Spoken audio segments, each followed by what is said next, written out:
চারিদিকে যখন বিয়ের সানাই বাজছে, তখন সেই বিয়ের কোণে বিন্দিয়াকে দর্শন করছে এলাকার প্রভাবশালী মতিন মিয়া।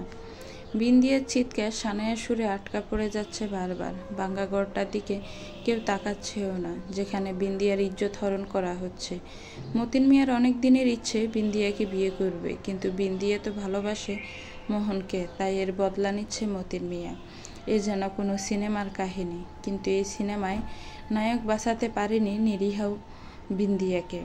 মতিনের খায়েশ মিটিয়ে গেলে বিন্দিয়াকে ছেড়ে উঠে পড়ে।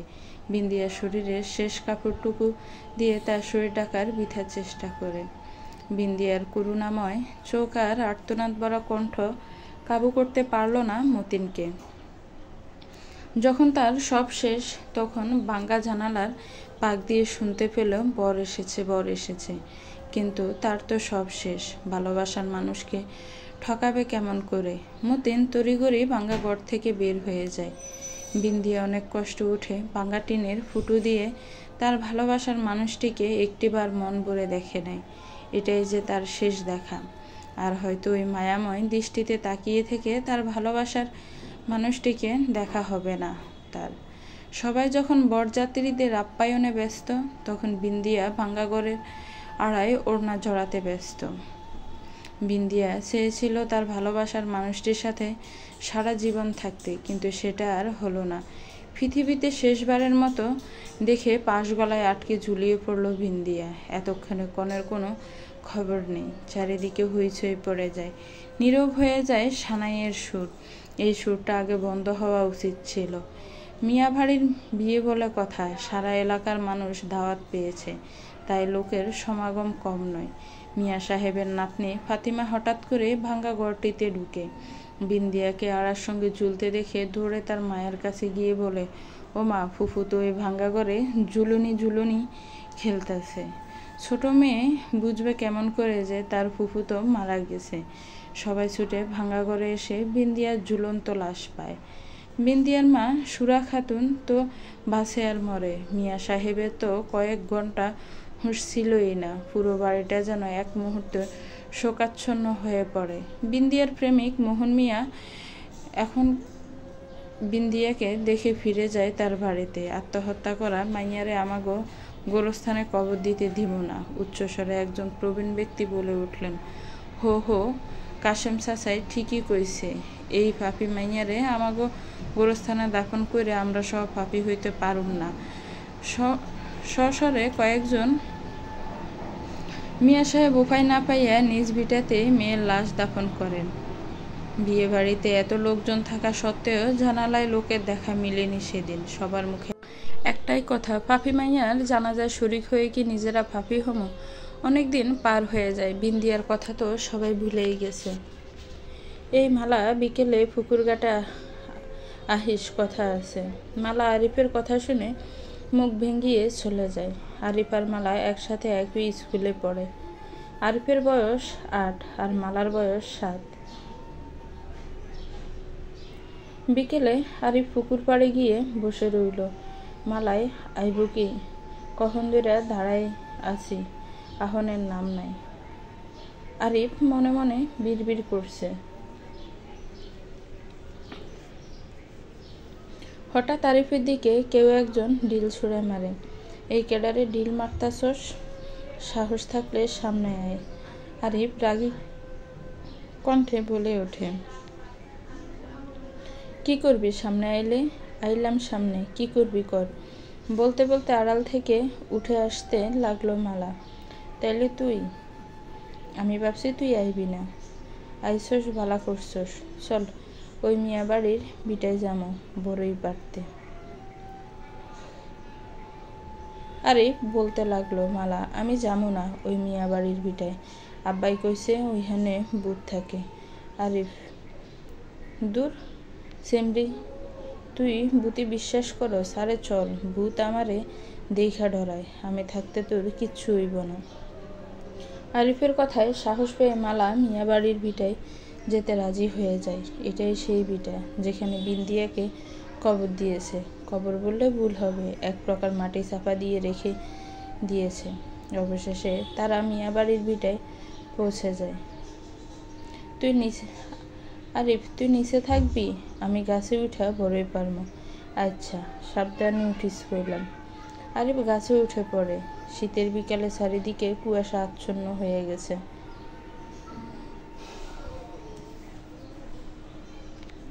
আরিফ গাছে উঠে পড়ার পর কুয়াশা যেন আরো বাড়তে থাকে। এক পর্যায়ে গাছের নিচে কুয়াশার জন্য কিছু দেখা যায় না। হঠাৎ মালা চিৎকার দিয়ে উঠল। আরিফ তড়িঘড়ি নিচে নেমে দেখে মালা গাছের নিচে নাই। আরিফ ভাবে হয়তো মালা লুকোচুরি খেলছে, কারণ প্রায় আরিফের সাথে এমন মজা করে সে। দেখ মালা, মজা করিস না, এমনিতেই সন্ধ্যা হইয়া আইতেছে, ঘরে ফিরা লাগবো, তুই কোথায় লুকাইছিস? আরিফ মালার নাম ধরে ডাকতে থাকি, কিন্তু কোথাও মালার কোনো সাড়া শব্দ নেই। তুই লুকাইছিস তো? আচ্ছা থাক, আমি গেলাম, ভূতেরা এসে তোর গাড় মটকাইব না। এই বলে আরিফ বাড়ির পথে পা বাড়ায়, কিন্তু তখনও মালার কোনো সাড়া নেই। আরিফ ভাবে হয়তো বাড়িতে চলে গেছে মালা, তাই সে বাড়িতে ফিরে আসে। সন্ধ্যা 7টার দিকে মালার বাপ খোকন মিয়া আরিফদের বাড়িতে আসে মালার খোঁজে। আরিফ তখন কুফির আলোয় পড়তেছিল। সেই সময়টাতে বিদ্যুৎ বড়লোকের শহরের জন্য ছিল, গায়ে গ্রামে পৌঁছায়নি তখনও বিদ্যুৎ। হারিকেনের আলোয় খোকন মিয়া আরিফের বাপ মালেক মিয়ারে ডাকে, ভাইয়া আমগো মালা আরিফের লগে বিকেলে খেলতে বাইর হইয়া আর বাড়িতে ফিরে নেয়। আরিফ জিগাও তো মালা কই?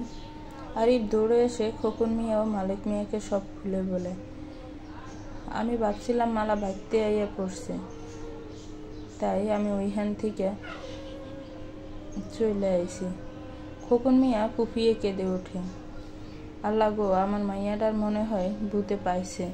মালেক মিয়া, খোকন মিয়া আর আরিফে সহ গ্রামে কয়েকজন মিলে মিয়া বাড়ির ভিটায় যায়। সবার হাতে হারিকেন জ্বালানো।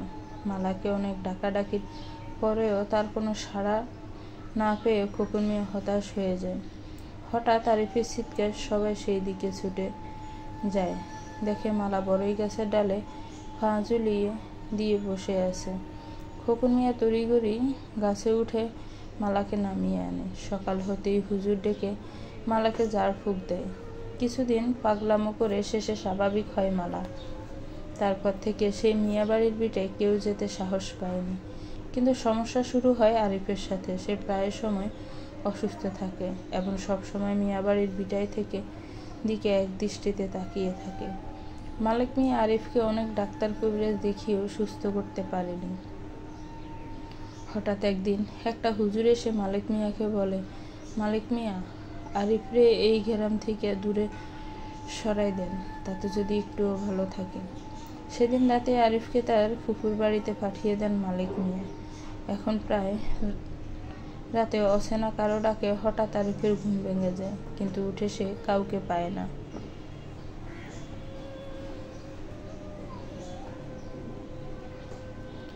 আরিফ অনেক বড় হয়ে গেছে, কলেজে উঠেছে সে।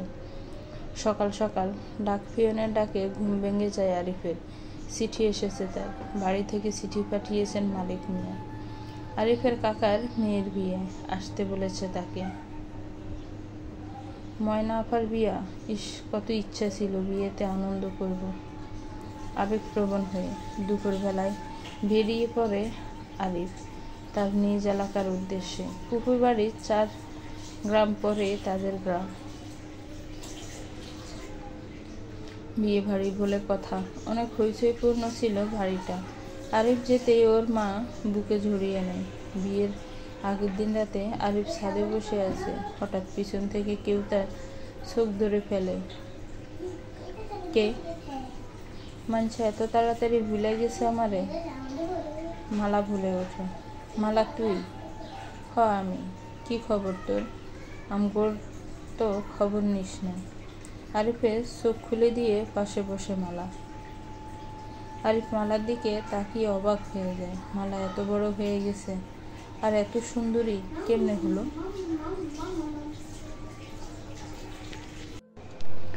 অনেকক্ষণ দুজনে গল্প ছাদ থেকে নিচে নামছিল। হঠাৎ কারো আত্মচিৎকারে পেছন ফিরে তাকিয়ে দেখে আরিফের চাচাতো বোন ময়না ছাদ থেকে লাফিয়ে পড়েছে। আরিফ আর মালা ছাদের উপর দেখে তাদের দিকে মুখ ঘুরিয়ে একটা মেয়ে দাঁড়িয়ে আছে। মেয়েটার গায়ে সাদা রঙের শাড়ি জড়ানো। আরিফ কিছু বলতে যাবার আগে অদ্ভুত মেয়েটা হঠাৎ মালার কাছে চলে আসে। আরিফ মালার হাত ধরে টানতে টানতে নিচে নামতে চেষ্টা করে, কিন্তু মালাকে সে এক চুলও নড়াতে পারল না। আরিফ মালার দিকে তাকাতেই দেখে সে মালার নয়, সে অদ্ভুত মেয়েটার হাত ধরে আছে। তাহলে মালা কোথায় গেল? আরিফ ভয়ে দুপা পিছিয়ে যায়। মেয়েটা আরিফের দিকে তাকিয়ে ভয়ঙ্করভাবে হাসছে আর বলছে, আমার লগে যারা খারাপ করছে থাকো, আমি সুখী থাকতে দিব না। যে গ্রামে বিন্দিয়ার বিয়া হয় নাই, সেই গ্রামে কোনো মাইয়ার বিয়া হইতে দিব না।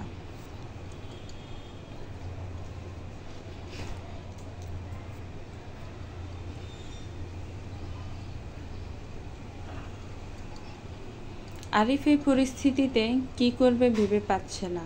আদৌ কি সে মালার সাথে এতক্ষণ ছিল, নাকি মালার ছদ্মবেশী কোনো আত্মার সাথে? আরিফ বুঝতে পারে এটা মিয়াবাড়ির ভিটায় যে মেয়েটাকে কবর দিছে, এটা সেই বিন্দিয়ার আত্মা।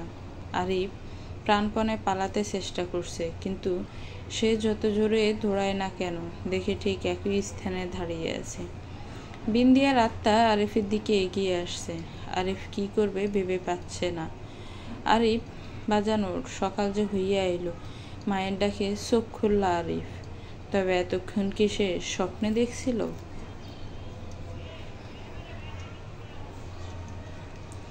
আরিফ এই বৃষ্টি ভেজা সকালেও ঘেমে গেছে।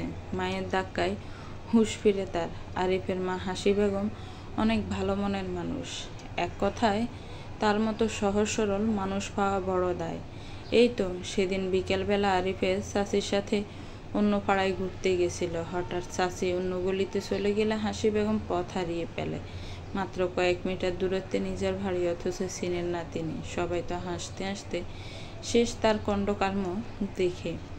আরিফ ঘুম থেকে উঠে ফ্রেশ হয়ে নাস্তা শেষ করলো। আম্মা, মালারে তো দেখি না, মাইয়াডা থাহি কই? আরিফের কথা শুনে হাসি বেগম চুপ হয়ে যায়। চোখের কোণে তার অশ্রু ভরে যায়। কি হইল আম্মা, কও না, মালা কোথায়? বাপরে, তুই যাওনের পর হঠাৎ করে মালা নিখোঁজ হয়েছে। অনেক খুঁজেও পাওয়া যায়নি মাইয়াডারে। মায়ের কথা শুনে আরিফ অবাক হয়ে যায়। এত কিছু ঘটে গেছে, অথচ সে কিছুই জানে না। আম্মা, খোকন মামা কই এখন? হেরেও তো দেখি না। তোর খোকন মামা তো মাইয়াটা হারানোর পর পাগল হইয়া গেছে। হেরে বেরি শিকল দিয়া বাইন্দা রাখা হয়েছে। হেই কয় মালারে নাকি মিয়াবাড়ির ভিটায় আটকে রাখছে কেউ। কিন্তু মিয়াবাড়ির ভিটায় কেউ যাইতে সাহস পায় না। দিনের বেলায়ও কেমন ভূতেরে পরিবেশ রে বাপ। আরিফ মায়ের কথা শুনে তৎক্ষণাৎ উঠে মালাদের বাড়ির দিকে যায়। কত মজা করছে মালার সাথে। পুরনো সব স্মৃতি ভেসে উঠে আবছা হয়ে। আরিফের চোখের কোণে সামান্য পানি জমে। মামি বাড়িতে আছেন? মালার মা ঝামেলা বানু উত্তর দেয়, কেডা ডাকে? মামি, আমি।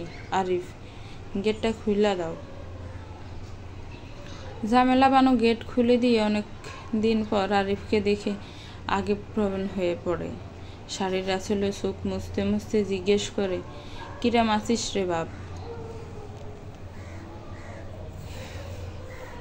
মামে আছি কোনো রকম, কিন্তু এটা কি শুনলাম, মালার কি হয়েছে? ঝামেলা বানুর কান্নার শব্দ বেড়ে যায় মালার কথা শুনে। হাজার হলেও তো সে একজন মা। আরিফ ঝামেলা বানুকে সান্ত্বনা দিয়ে বলে, মামি, যা কিছু হইয়া যাক, আমি তোমাকে মালারে ফিরাই আনবো। আমার লাইগা ওর এই পরিস্থিতি। এই দিন আমি না কইলে ও যাইতো না মিয়া বাড়ির ভিটায়। আরিফ খোকন মিয়াকে এক নজর দেখে ফিরে আসে বাড়িতে ফিরে সে লোকজনের কানাকানি শুনে এই মাইয়াডার কপালে যে কি আছে, এই নিয়ে 4 নম্বর বিয়ে এই গ্রামে, কিন্তু একটা বিয়েও পুরোপুরি হয় নাই। এই বিয়েটা কি হইব? কয়েকজন লোক এই কথাগুলো বলা বলি করছিল। আরিফ আর তার মায়ের কাছে বিষয়টি নিয়ে আলোচনা করে। আম্মা, আমি যাওয়ার পরে গ্রামে কি কি হয়েছে আমার খুইলা কও। সেদিন আমাগো গ্রামে একটা বিয়ে হচ্ছিল। সমকালা আয়োজনে বরফুর ছিল সারা গা। হঠাৎ কেডা দৌড়াইতে দৌড়াইতে আয়সা কইল বিয়ার কনে নাকি আত্মহত্যা করছে। একটু পরে শোনা গেল খোকন মিয়ার মাইয়া মালারে খুঁজে পাওয়া যাচ্ছে না। পুরা গ্রাম জুইরা কেমন একটা ভুতুরে পরিবেশ বিরাজ করতেছিল। তোর বাপে আর খোকন মিয়া মালারে খুঁজতে খুঁজতে মিয়া বাড়ির ভিটায় যায়, কিন্তু অনেক খুঁজেও মালারে পায়নি সেদিন। কেউ কেউ বলতেছিল ওই বিয়া বাড়ির আশেপাশে নাকি মালারে দেখা গেছিল যখন বিয়ের বধূ বিষ পান কইরা মইরা যায়। তারপরেও কিছু কিছু লোক মালারে দেখছে, কিন্তু আর দেখা মিলেনি মালার। এই গ্রামে আরো 2টো বিয়েই এমন ঘটনা ঘটছে।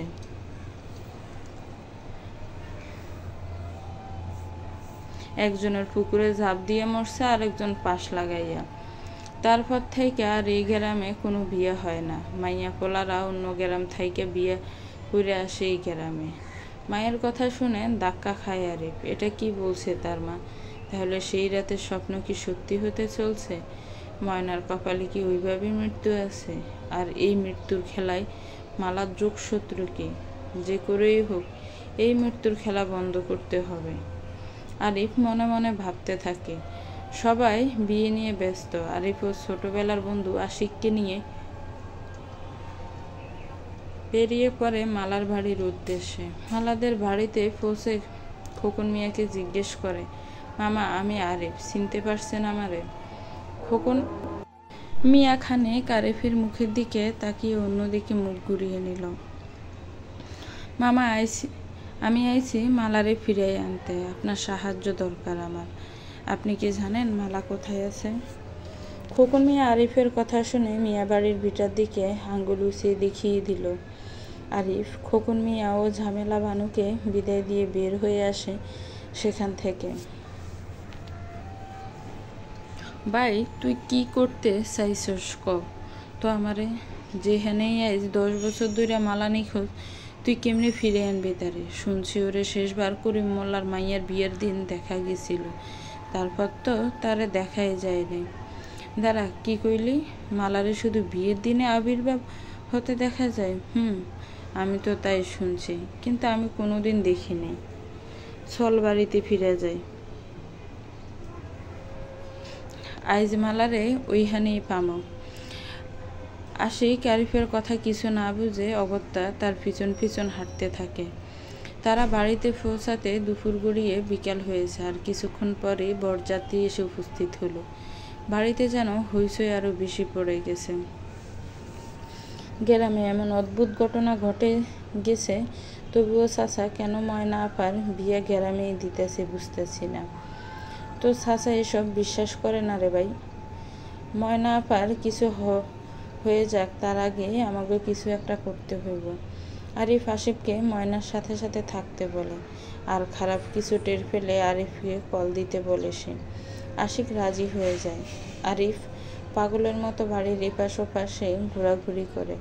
হঠাৎ মোবাইল ফোন বেজে ওঠে। আশিক কল দিয়েছে। কল রিসিভ করতে আশিক আতঙ্কিতভাবে বলতে থাকে, ময়না আপারে পাওয়া যাচ্ছে না।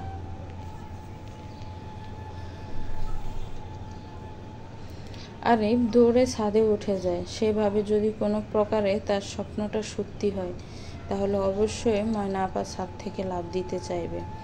দাঁড়া আপা, কি করছিস? আরিফ ময়নাকে উদ্দেশ্য করে বলতে থাকে। ময়না প্রায় ছাদের কিনারে পৌঁছে গেছে।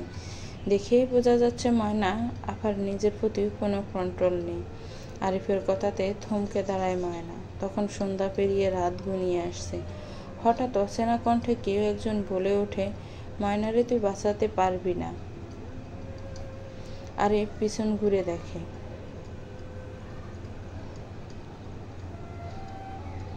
আরিফের কথাতে থমকে দাঁড়ায় ময়না। তখন সন্ধ্যা পেরিয়ে রাত ঘনিয়ে আসছে। হঠাৎ অচেনা কণ্ঠে কেউ একজন বলে ওঠে, ময়নারে তুই বাঁচাতে পারবি না।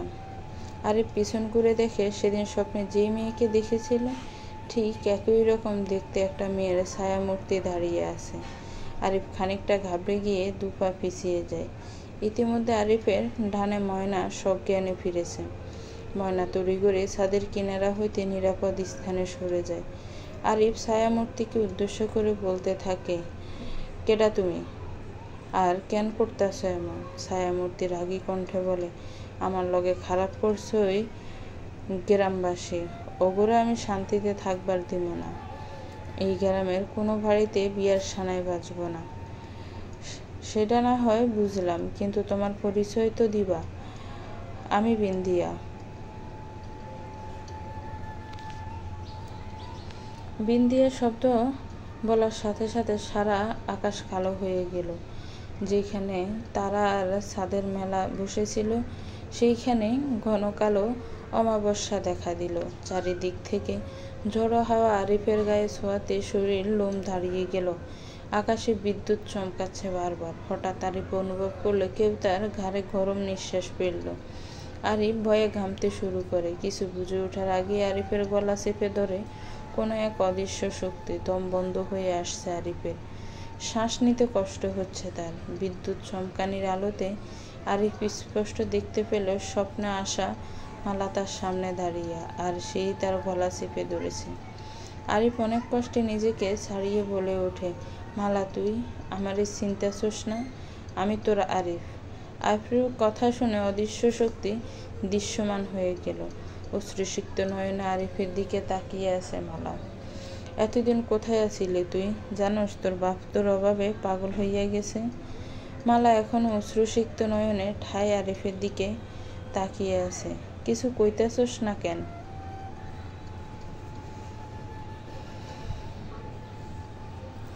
হঠাৎ ছায়ামূর্তি নিমিষে মালাকে গায়েব করে দিয়ে নিজেও অদৃশ্য হয়ে গেল। আরিফ কি করবে ভেবে পাচ্ছিল না। মালা হুট করে আসলো, আবার হুট করে কোথায় উদাও হয়ে গেল।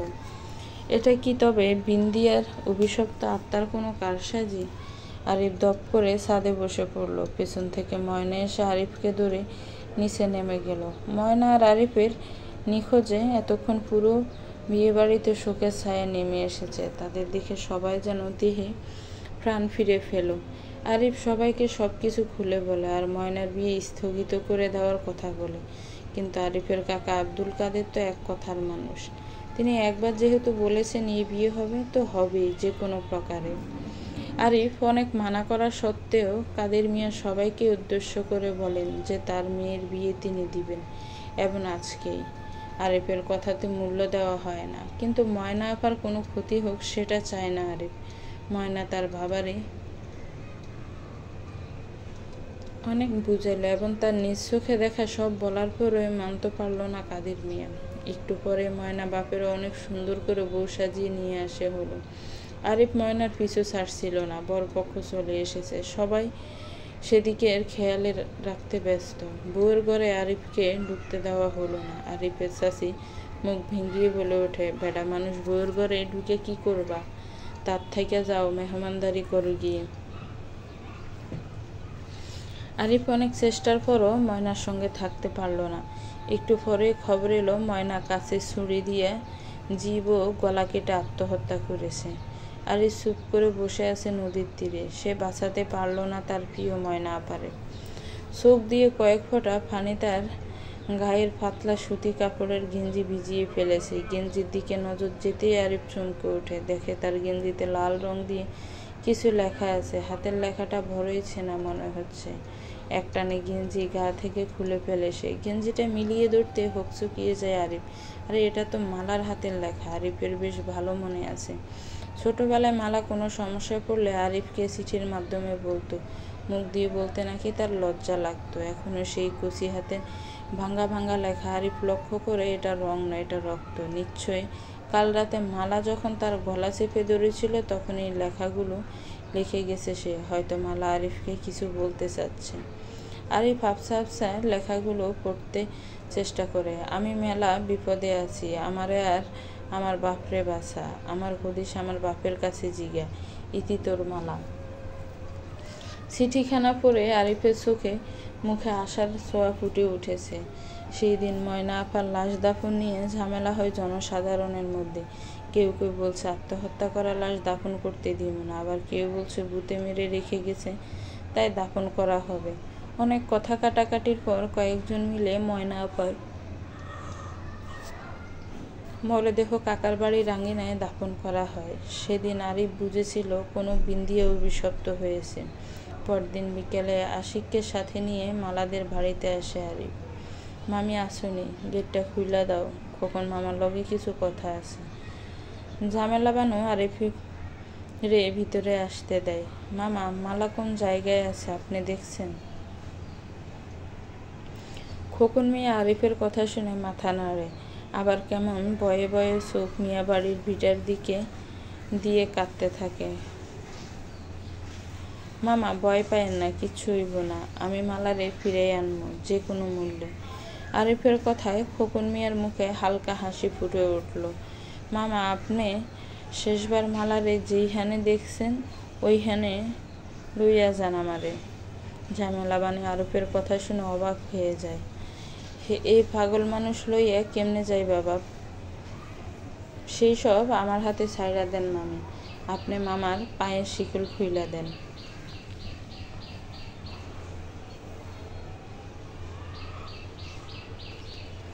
ঝামেলা বানু একটু ভেবে আরিফের কথায় আশ্বস্ত হয়ে শিকল খুলে দিল। নিজেকে মুক্ত পেয়ে খোকন মিয়া দৌড়ে মিয়া বাড়ির বিটার দিকে সেতে চলল। আরিফ দৌড়ো হেরে ছুইলা যাইতেছে তো। ভয় পাইয়েন না মামি, আপনি বাড়িতে থাকেন। আশিক, চল, খোকন মামারে অনুসরণ করা যাক। এই বলে আশিককে সাথে নিয়ে আরিফ খোকন মিয়ার পিছন পিছন ছুটতে থাকে। অনেকক্ষণ ছুটার পর খোকন মিয়া বাড়ির ভিটার সামনে এসে দাঁড়িয়ে পড়ে। তখন সন্ধ্যা হয়ে এসেছে। পশ্চিম আকাশে সূর্য যায় যায় ভাব, মাগরিবের আজান পড়ে গেছে। খোকন মিয়া ধীরগতিতে মিয়া বাড়ির ভিটায় প্রবেশ করে। পিছন পিছন আরিফ এবং আশিকও আছে। আশিক, ভাই তুই আমারে মাইরেই ছাড়বি। এইখানে দিনের বেলায়ও আসি নাই কোনো দিন, আর সেখানে রাতে। আমার কিছু হইলে তুই দায়ী থাকবি। হালা চুপ থাক আর খোকন মামার অনুসরণ কর। খোকন মিয়া হঠাৎ একটা ইট বাঁধানো পুরনো কবরের পাশে দাঁড়িয়ে যায়। আশিকের ভয়ে প্রাণ যায় যায় অবস্থা। আরিফ আড়াল হয়ে দেখতে থাকে কি হতে চলেছে। মালা, মা আমার, তুই কোথায়? খোকন মিয়ার কথা শেষ হতে চারিদিকের আবহাওয়া বদলে গেল। ঘন কালো মেঘ সন্ধ্যার রক্তিম আকাশকে কালো করে দিয়ে গেল এক নিমেষে। হঠাৎ কারো উপস্থিতি টের পেল আরিফ এবং আশিক। আরে, এটা তো মালা। শিকলে বাঁধা অবস্থায় হঠাৎ কোথাও থেকে দৃশ্যমান হলো তার একটু টের পায়নি আরিফ এবং আশিক। আব্বা, তুমি এইখানে আইছো কেন? ওই তোমার ক্ষতি কইরে দিব, যাও এইখান থেকে, পালাই যাও। হঠাৎ ভয়ঙ্কর হাসির শব্দে আকাশ বাতাস উথাল হয়ে যায়। এই শব্দ সেই পুরনো কবর থেকে আসছে।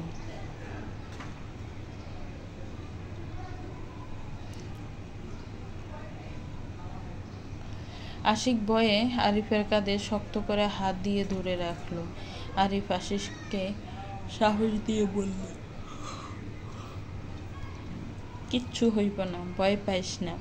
আশিক আরিফের কথায় আর বিশ্বাস করতে পারছিল না, তবুও তার কিছু করার ছিল না। বাধ্য হয়ে আরিফের সঙ্গ দিতে হয় তাকে। মালা ওর বাবার উদ্দেশ্যে বলে, ভাবজান, তুমি এইখানে থাইকা যাও, ওই তোমার ক্ষতি কইরে দিব।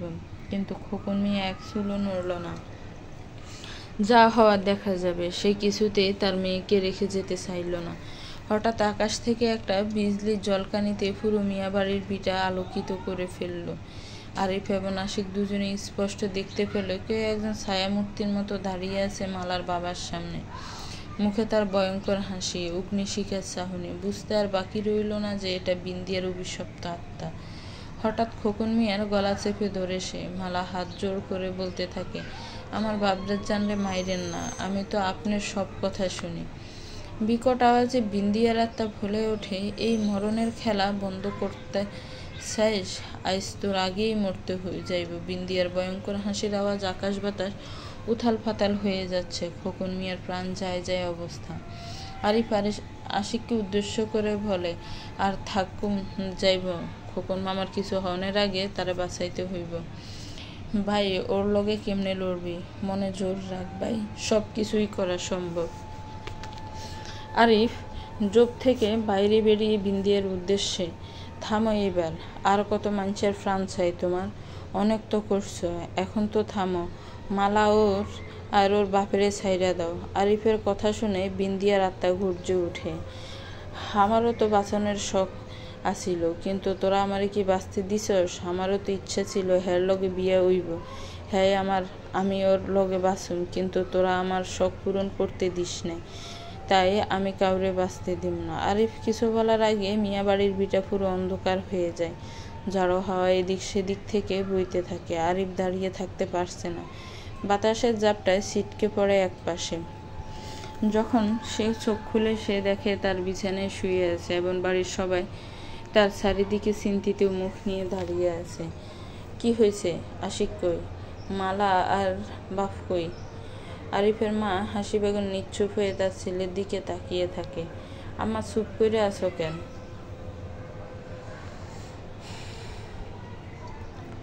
পাশে থেকে আরিফের ছোট কাকা বলে ওঠে, কাল বেয়ান বেলা তোরে মিয়া বাড়ির ভিটা থেকে বেহুশ অবস্থায় পাইছি।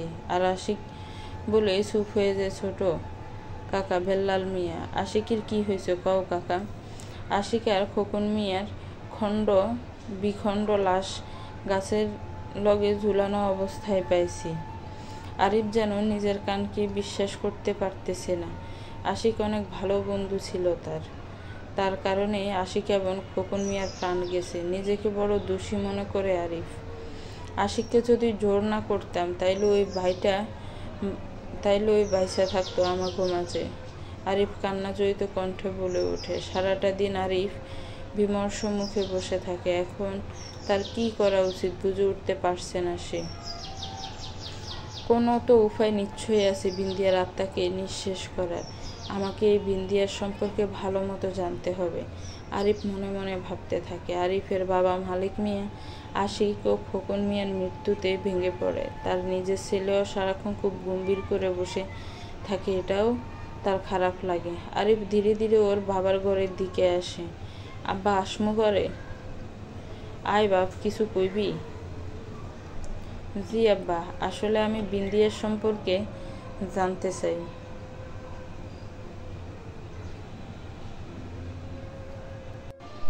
কিছু জানা লাগবো না। কাল সকালে তুই আবার তোর ফুফুর বাড়িতে ফিরে যাবি। এই গ্রামে তোর ভালো হইব না। না আব্বা, তোমাকে আর এই গ্রামবাসী বিপদে রেখে আমি যাবো না। দয়া করে আমারে কও, কেডা এই বিন্দিয়া?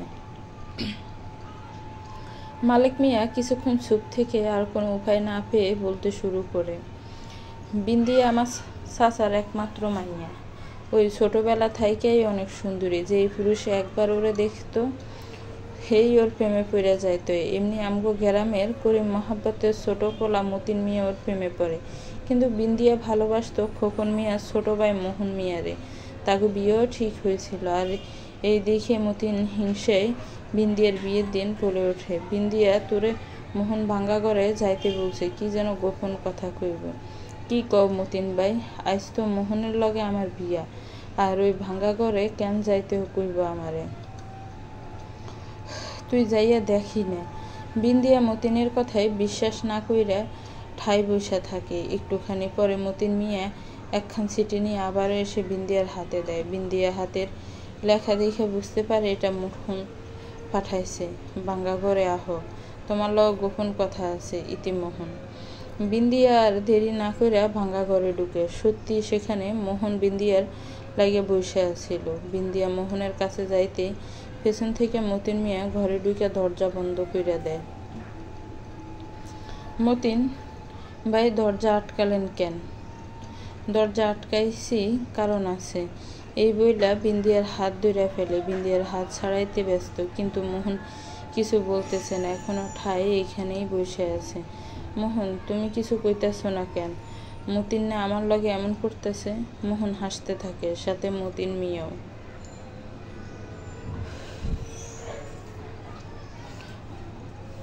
আমারে তো তুমি ভালোবাসো, আর আমার লাগেই মোহন মতিনের লগে বাসর করবা। বিন্দিয়া মোহনের কথা শুনে অবাক হইয়া যায়।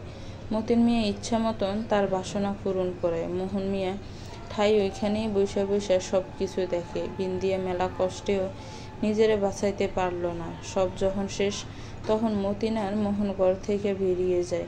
যাওয়ার সময় মোহনরে উদ্দেশ্য করে মতিন মিয়া বলে, মোহন মিয়া, আজ থেকে তোমার সব ঋণ মকুব কইরা দিলাম। বিন্দিয়া বুঝতে পারে সামান্য ঋণের লাইগা নিজের হবুবধূর দেহ যে দান করবার পারে সে তাকে ভালোবাসতে পারে না। নিজের ওড়না গলায় জড়াইয়া আত্মহত্যা করে বিন্দিয়া। আরিফর বাবার কথা শুনে অবাক হয়ে যায়। মানুষ কতটা নীচ হলে এমন কাজ করতে পারে। কিন্তু আব্বা, তুমি এগুলো জানলা কেমনে? সেই দিন আমি ওই বাড়িতে গেছিলাম। খেলতে খেলতে হঠাৎ করে ভাঙ্গা ঘরের দিকে চোখ যাইতে সব দেখছি আমি নিজের চোখে। তখন ছোট আছিলাম, তাই কাউরে কওয়ার সাহস পাইনি। আরিফ বুঝতে পারে বিন্দিয়ার সাথে খুব খারাপ হয়েছে। আব্বা, অহন মতিন মিয়া আর মোহন মিয়া কই আছে? তাকে খবর পাওয়া যায় না। অহন কই আছে কেউ জানে না।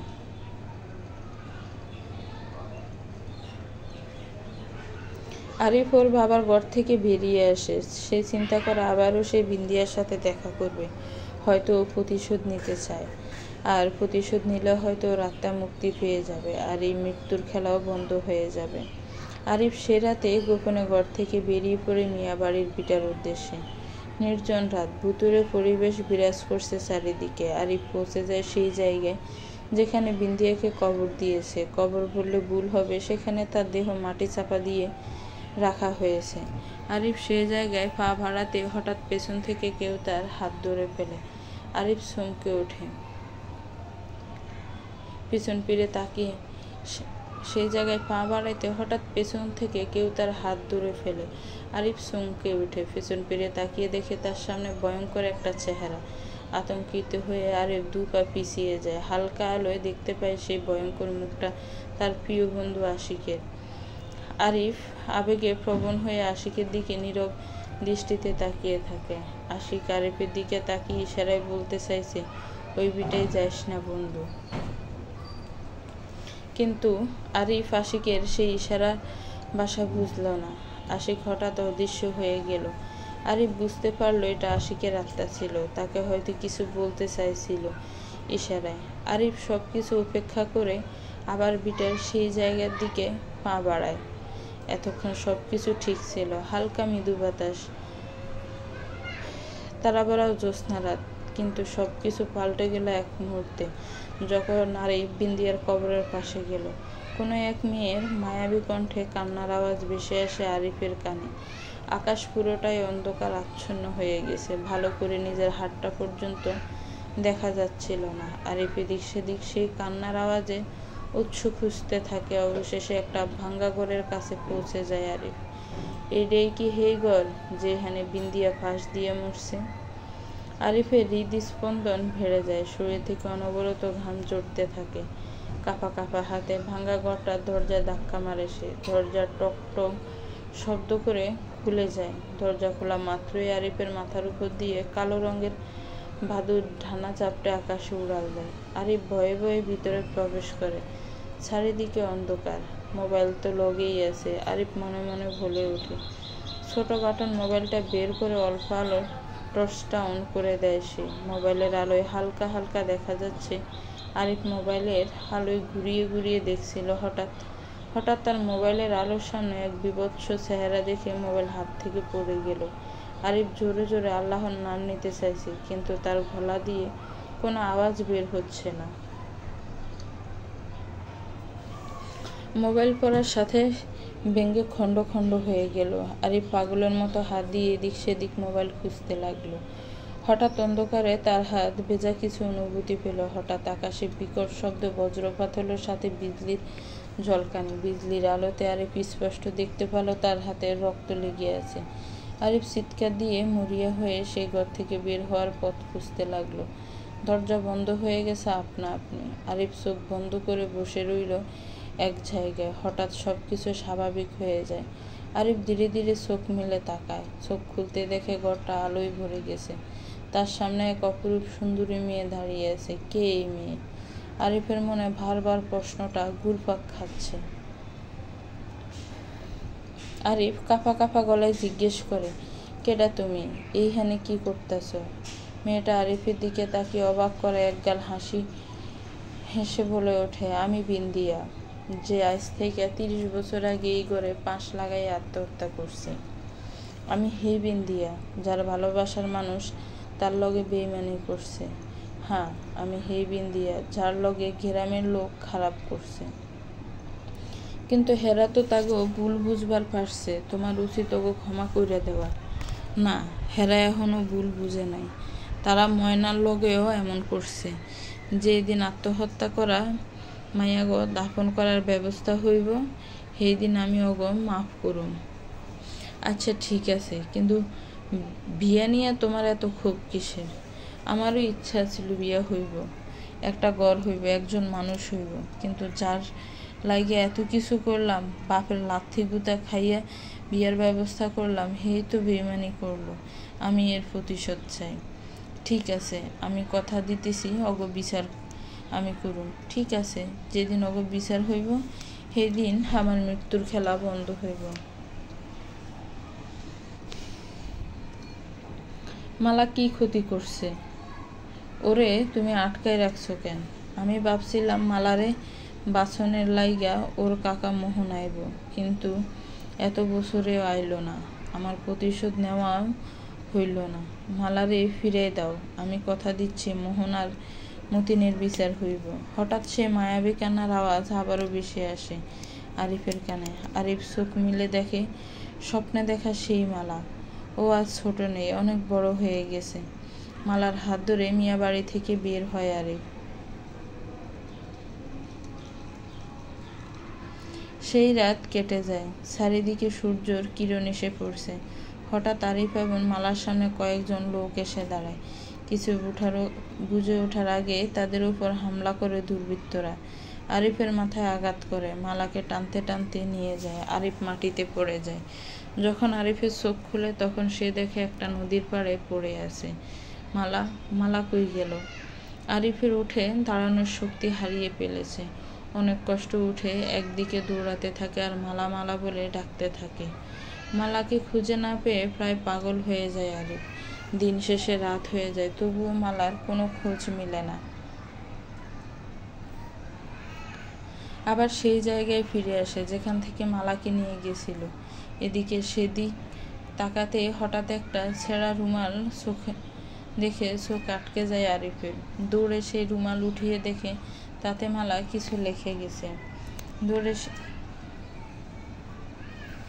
আরিফ ঝাপসা চোখে চিঠি পড়তে লাগলো।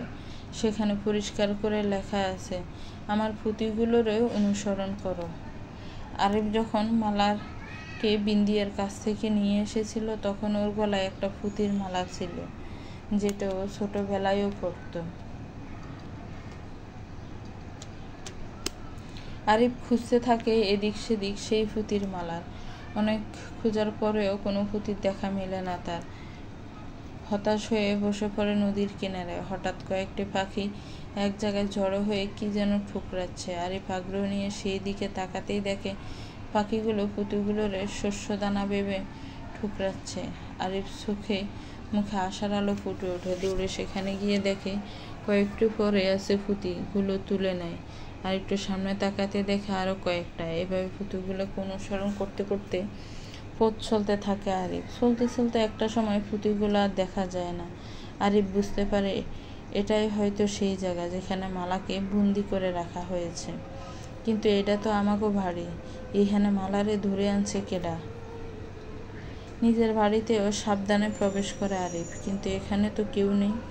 সবাই গেছে ডাকুই। আরিফ জোরে জোরে সবাইকে ডাকতে থাকে, কিন্তু কোনো সাড়া শব্দ নেই। আরিফ ঘাবড়ে যায়।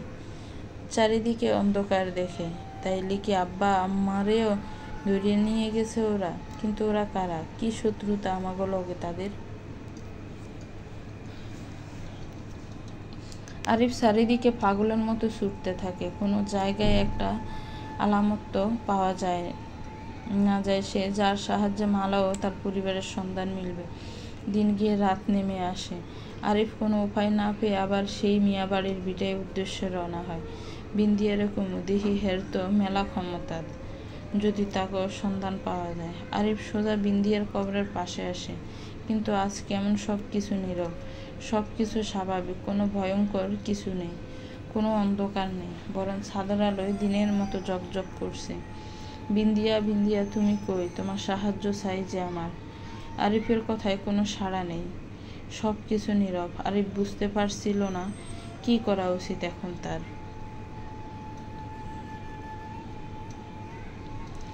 দৌড়ে ভাঙ্গা ঘরের মধ্যে ঢুকলো। সেখানেও কোনো ভয়ঙ্কর কিছু নেই। জোরে জোরে বিন্দিয়া, বিন্দিয়া বলে ডেকেও কোনো সাড়া পেল না সে। নিরাশায় আবারও ফিরে আসতে হলো তাকে। বিন্দিয়া আদৌ কি আছে? থাকলেও আমার কথা সাড়া দিল না কেন? আরিফ বারান্দায় বসে চোখের পানি ফেলছে, তার পরিবারও মালার কথা ভেবে। হঠাৎ কারো স্পর্শে চমকে ওঠে আরিফ। পেছন ফিরে দেখে সাদা আলখাল্লা পরে কেউ একজন দাঁড়িয়ে আছে তার ঠিক পেছনে। তার চুল এলোমেলো হওয়ায় উঠছে, মুখগুলো চুলে ঢাকা পড়ে গেছে। আরিফ বসা থেকে দৌড় ফুরিয়ে উঠে দাঁড়ালো। কেডা তুমি? মালা নাকি? হ্যাঁ, মালাই তো। মালার এমন রূপ দেখে আরিফ ভয় পেয়ে যায়। ভালো করে দেখো, চিনবার পারো কিনা।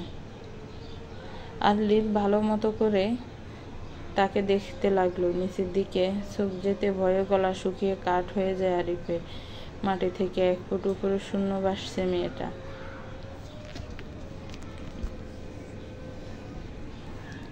আরিফ ভয়ে কয়েক পা পিছিয়ে যায়।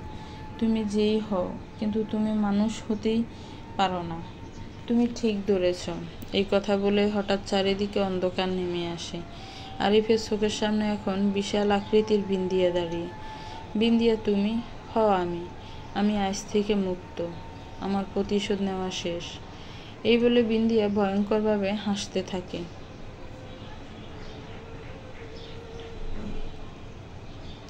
তোমার তো প্রতিশোধ নেওয়া শেষ, তাইলে আমার পরিবার ও মালারে আইনা দাও। কেউ তাকে অপহরণ করছে। তোমার পরিবার সময় হইলে বাড়িতে চলে আইব, আর মালা তো এখনো আমার মায়া জালে বন্দি। মানে কি বলতাছো তুমি? তুমিই তো মালারে আমার হাতে উঠাই দিছিলা। বিন্দিয়া আরিফের কথা শুনে আবার হাসতে থাকে। ওটা মালা ছিল, কিন্তু ওর ভিতরে আত্মাটা ছিল আমার। কারণ আমি জানতাম তোমার বাপ আর আমার আসল দর্শনকারীরা মালারে মাইরা ফেলতে চাইব। কারণ মালার কাছে যথেষ্ট প্রমাণ আছে তাকে বিরুদ্ধে। তাই আমার আসল দর্শনকারীর কাছে পৌঁছাইতে মালার শরীরে প্রবেশ করি, কিন্তু অগ শরীরে এক অদ্ভুত তাবিজ দিয়ে বন্ধ করে নেওয়া। তাই আমি চাইলেও অগ কোনো ক্ষতি করতে পারবো না। হেডার লাগিয়া তোমার মায়ের সাহায্য নিতে হয়েছে আমার। আরিফ বিন্দিয়ার কথা শুনে অবাক হতে থাকে। কিন্তু আমার আব্বা কি করছে? বিষয়টা বুঝতেছি না।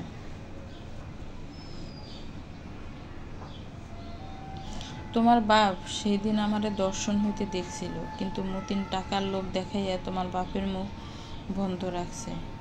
কিন্তু আমার বাপ তো তখন ছোট ছিল, সে কেমনে বুঝবো কোনটা ঠিক আর কোনটা বেঠিক?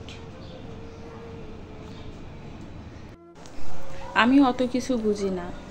তোমার বাপ সেই দিন যদি সবাইরে বলতো আসল ঘটনা, তাইলে আমার দর্শনকারীরা শাস্তি পাইতো, আর আমি জানাজা পাইতাম। আরিফ বিন্দিয়ার কথা শুনে খানিকটা সময় চুপ হয়ে থাকে।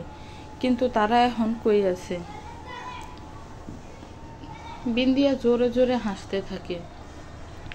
আরিফ হতাশ চোখে তার দিকে তাকিয়ে থাকে। হঠাৎ কেউ একজন কান্নাজড়িত কণ্ঠে বলে ওঠে, আরিফ, বাপ কই তুই?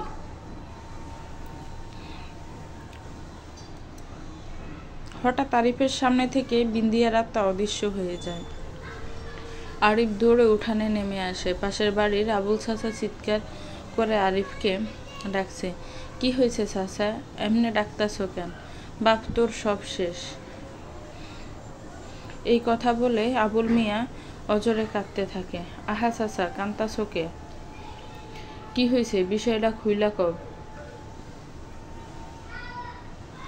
আবুল মিয়া কিছু না বলে আরিফের হাত ধরে টানতে টানতে বাড়ির বাইরে নিয়ে গেল। বাড়ির সামনে অনেক মানুষের ভিড় জমে গেছে। আবুল চাচা ভিড় ঠেলে সামনে নিয়ে যায় আরিফকে। আরে চাচা, কি হয়েছে এখানে? হঠাৎ চোখ ভিড়ের মাঝখানে যেতে আরিফ চমকে যায়, তার দুনিয়া ঘুরতে থাকে, পায়ের তলার মাটি সরে যায়।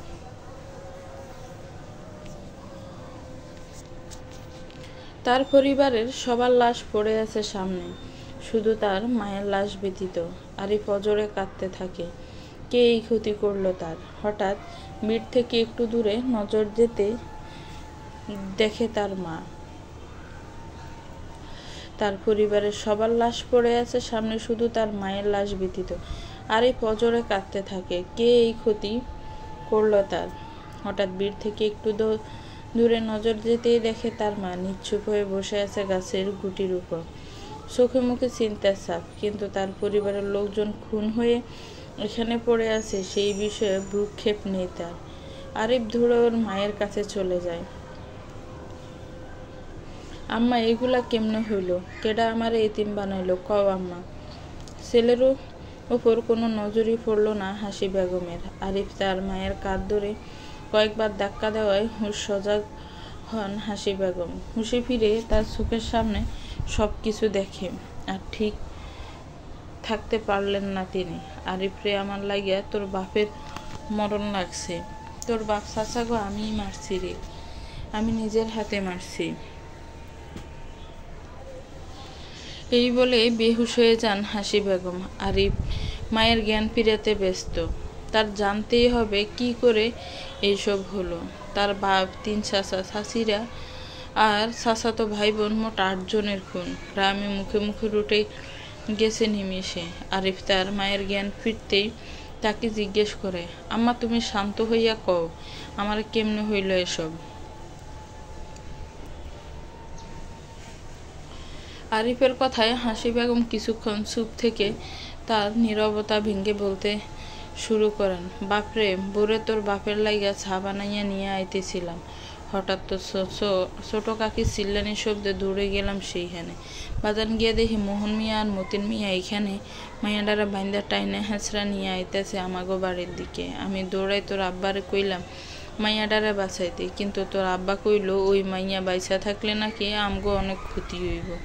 তোর আব্বা বাধা দেয় নেই, কিন্তু আমি এই অন্যায় সহ্য করতে না পাইরা তাকে বাধা দিতে যাইতে চাই, কিন্তু তোর বাপ আর কাকারা আমারে জোর করে ঘরে আটকাইয়া দেয়।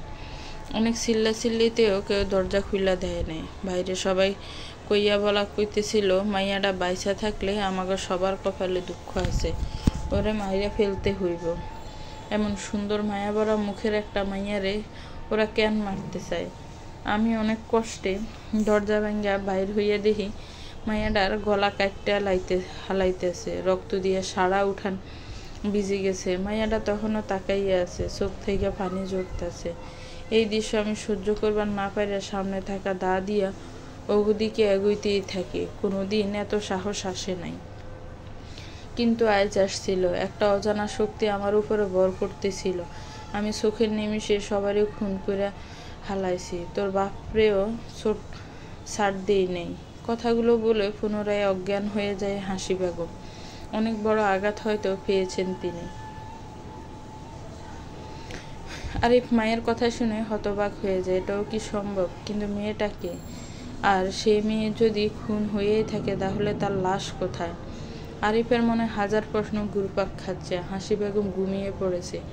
এই ঘুম সেই ঘুম নয়, এই ঘুম আর কোনোদিন ভাঙবে না। অনেক বড় ধাক্কায় দুনিয়ার মায়া ত্যাগ করেন হাসি বেগম। আরিফের মনে প্রশ্নটা রয়েই গেল, কে সেই মেয়েটি, আর সে কিভাবে তার পরিবারের ক্ষতির কারণ হতে পারে, যার জন্য আরিফের পরিবার মেয়েটিকে খুন করতেও পিছপা হাঁটেনি। সবার লাশ দাফন শেষে নির্বাক আরিফ ঠায় জানালার গ্রিল ধরে দাঁড়িয়ে আছে। এক দৃষ্টিতে তাকিয়ে কি যেন ভাবছে সে। মালার কথা। আচ্ছা, মালা এখন কোথায় আছে? আরিফের মনে ধাক্কা লাগে। তাহলে কি বিন্দিয়া মালাকে ব্যবহার করে তার পরিবার নিঃশেষ করে দিছে? আরিফ ছুটতে থাকে আবার সেই মিয়াবাড়ির ভিটার উদ্দেশ্যে। অনেকক্ষণ হাঁটার পর পৌঁছে যায় সেখানে। দিনের বেলাতেও কেমন গা ছমছম ভাব, কিন্তু আরিফ ভয় পাচ্ছে না। তার বিন্দিয়াকে জিজ্ঞেস করার আছে, তার পরিবারের লোকদের কেন মারলো। আরিফ পৌঁছে যায় সেই ভাঙ্গা ঘরের পাশে। কেউ আছে? বিন্দিয়া, তুমি কই এখন? তোমার লগে কিছু কথা আছে। হঠাৎ গায়েব আওয়াজ আরিফের কানে বেশে আসে কি জিগাইবি?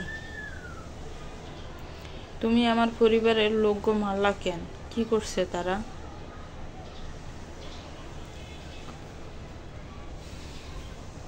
অনেক বড় ভুল করছে তারা। মালাবাই বা শেষে আত্মারে গলা কাটতে গেছে এই বলে হাসতে থাকি বিন্দিয়া। আরিফ বুঝতে পারে সেই মেয়েটি মালার রূপদারি বিন্দিয়া ছিল, আর সেই এই ফাঁদে তার মাকে ফেলে তাদের সবাইকে খুন করাইছে। কিন্তু হাসি বেগম এটা করতে পারেনি যে এটা একটা চাল। বিন্দিয়া আবার বলতে থাকে, দর্শকদের সাহায্য করছে তারা, আর তোমার বাপ চাচারা এখন যে বিটায় থাকে ওইটা মালার নামে আছে। যেদিন তুমি আর মালা এইখানে বড়ই পারতে আইছিলা ওই দিন আমি মালারে লুকাইয়া রাখছিলাম। ওরে আমার সব কথা কইলাম আর প্রমাণও দেখায়। পরে যখন তোমরা মালারে এইখান থেকে নিয়ে গেছিলা তারপর দিন ওর বাপের কাছে সব বইলা দেয়। মালার বাপ নিজের ভাই মোহনের ব্যাপারে এসব জেনে মালারে চুপ থাকতে কয়, কিন্তু মালা চুপ থাকে নাই। ওই যখন বড় কাউরে বলতে যাচ্ছিল তখন মোহন তার মতিন মিলাইয়া মালারে ধুইরা ফেলে। তারা তোমার বাপ মালিক মিয়ারে বলে, মালারে যদি মাইরা ফেলতে পারো তাইলে উত্তরের বাড়িটা তোমার নামে দিয়ে দিব। মালিক মিয়া শুইনা রাজি হইয়া যায়। পরে তোমার ছাছা গুনিয়া বুদ্ধি করে এই বিটে নিয়ে আইসা মারবে, আর লোকে জানবে বিন্দিয়া রাত্তা মাইরা ফেলছে মালারে। সেই রাতে বৃষ্টি হইতেছিল, ঘন ঘন বিদ্যুৎ চমকাচ্ছিল। মাইয়াডারে টানতে টানতে নিয়ে আসে তারা। ছোট্ট মাইয়াডারে একজন ধইরা রাখে আর একজন ছুরি নিয়ে আঘাত করতে থাকে। তখন আমি মালারে ওগা হাত থেকে বাঁচাইছি। ওরা ভয়ে পালিয়ে যায়। সেই দিন থেকে মালা আমার কাছেই থাকে। আরিফ বিন্দিয়ার কথা শুনে চমকে যায়, কিন্তু মালা এখন কই আছে?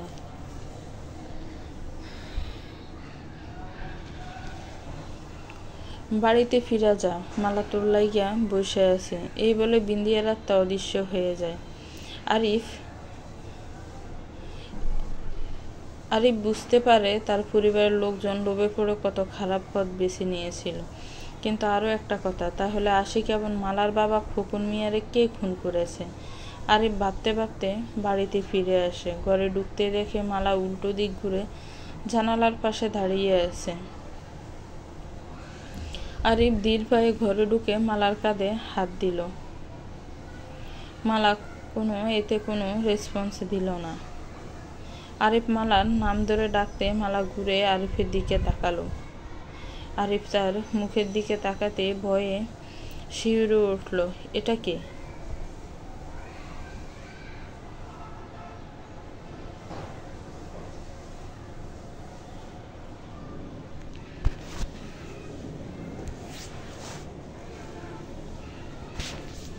আরিফ দেখতে পেল তার সামনে ভয়ঙ্কর একটা অবয়ব আরিফের দিকে মায়াময় দৃষ্টিতে তাকিয়ে আছে।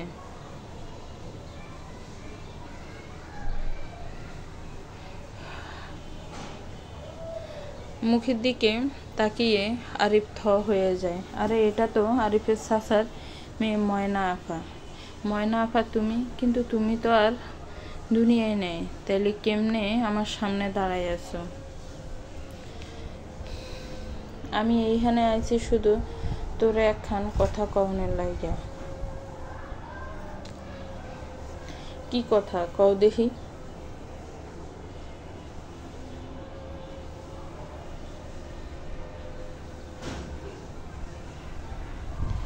আমি আত্মহত্যা করি নাই ভাই, আমারা মাইরা ফেলছে হুদা আমি না রে। এই গ্রামে যেই মাইয়া মরছে কেউ আত্মহত্যা করে নাই, সবাইরে মাইরা ফেলা হয়েছে। ময়নার কথা শুনে আরিফ অবাক হয়ে গেছে। এতদিন সে জানতো এই খুনের বেলায় একমাত্র বিন্দিয়ে দেয়, কিন্তু এখন তো দেখছি অন্য কেউ দেয়।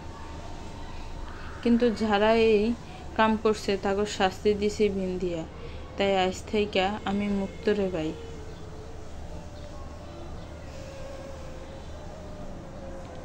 কে করছে এসব?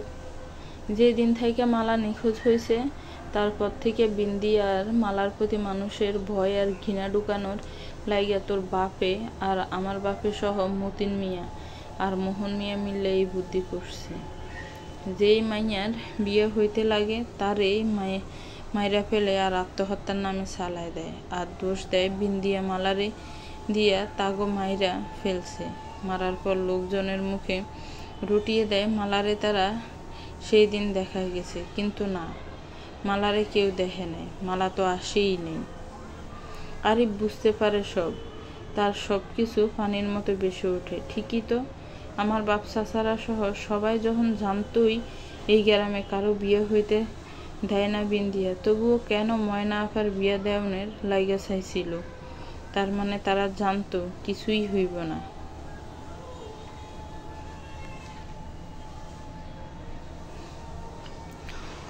ঠিক ভাবছস, কিন্তু ঘটনা হইল উল্টা। সেই দিন সত্যি সত্যি বিন্দি আমারে মাইরা ফেলতে আইছিল, কিন্তু তুই আমারে বাঁচাইছিলি। কিন্তু তারপর লোকজন সন্দেহ করব ভাইবা মতিন মিয়া আর মোহন মিয়া আমারে মাইরা ফেলছে। সবাইরে বিশ্বাস করাইছে বিন্দিয়ার আত্মা মাইরা ফেলছে। আমি আজ অনেক খুশি, আমার খুনিরা আজ শাস্তি পাইছে। বলে ময়নার আত্মা আরিফের দিকে মায়াভরা দৃষ্টিতে তাকিয়ে আছে। আরিফ ময়নার দিকে তাকিয়ে আছে। মনে পড়ছে তার সেই শৈশবের স্মৃতিগুলো। ময়না আপা কতই না ভালো একটা মেয়ে ছিল, নামাজ পড়তো, কুরআন পড়তো, তবুও মরার পর মেয়েটি ঠিক মতো জানাজা পায়নি। আরিফের মনে আছে ময়না আপা তাকে কত ভালোবাসছে। তাকে ভাই আমার লাগে দোয়া করিস, একটা মিলাদ মাহফিলের আয়োজন করিস। ময়নার অবয়বটি নিমিষে অদৃশ্য হয়ে যায় আরিফের সামনে থেকে। আরিফ এখনো সেই দিকে তাকিয়ে আছে নীরব দৃষ্টিতে। হঠাৎ কারো স্পর্শ, হুঁশে ফিরে আরিফ। পেছন ফিরে দেখে মালা দাঁড়িয়ে আছে।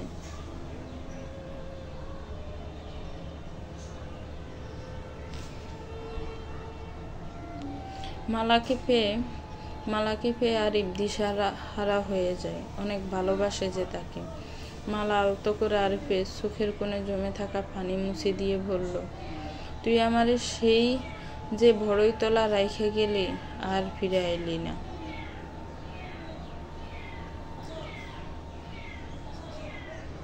কত কিছুই না করছি তোরে ফিরা পাইতে।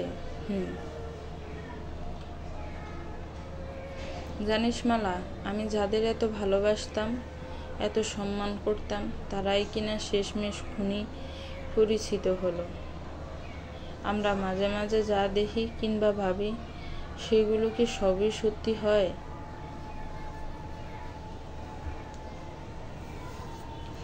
না রে, এটা আমি বিশ্বাস করতে পারতেছি না রে মালা।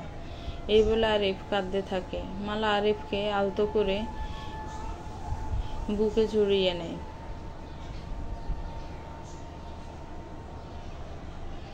আরিফ মালার কোলে মাথা রেখে শুয়ে পড়ে। কতই না শান্তি মালার কাছে। পরদিন মালা আর আরিফের বিয়ে। লোকে মুখে রটিয়ে গেছে আবার নতুন কোনো মরণের খবর পেতে চলেছে তারা।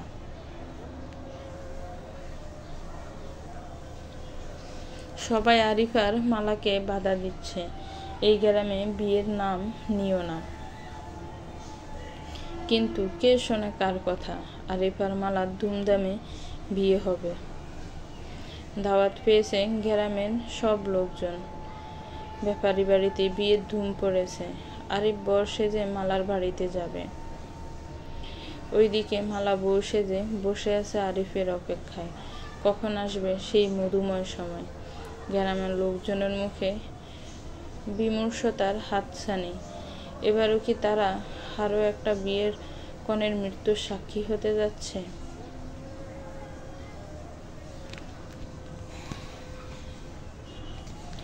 পালকি চলছে হেলে দুলে মেঠো গায়ের পথ দূরে। এই বর এসেছে বলে কিছু ছেলে মেয়ে দৌড়ে মালাকে খবর দেয়। মালা লাজুক চোখে তাকিয়ে দেখছে আরিফের মায়া ভরা মুখখানা।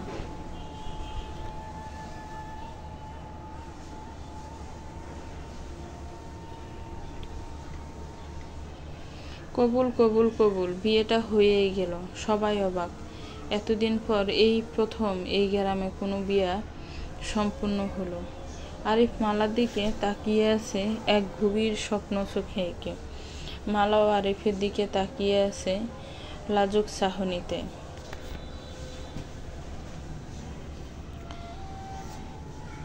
তাদের বাধা দিতে নেই কোনো বিন্দিয়া, নেই কোনো মতিন, নেই কোনো মোহন, বিয়ে তো পবিত্র বাঁধন।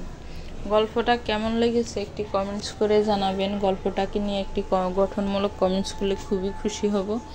আর গল্পটা ভালো লাগলে একটি লাইক করবেন আর গল্পটিকে শেয়ার করবেন। আর আমার চ্যানেলটাকে প্লিজ সাবস্ক্রাইব করবেন।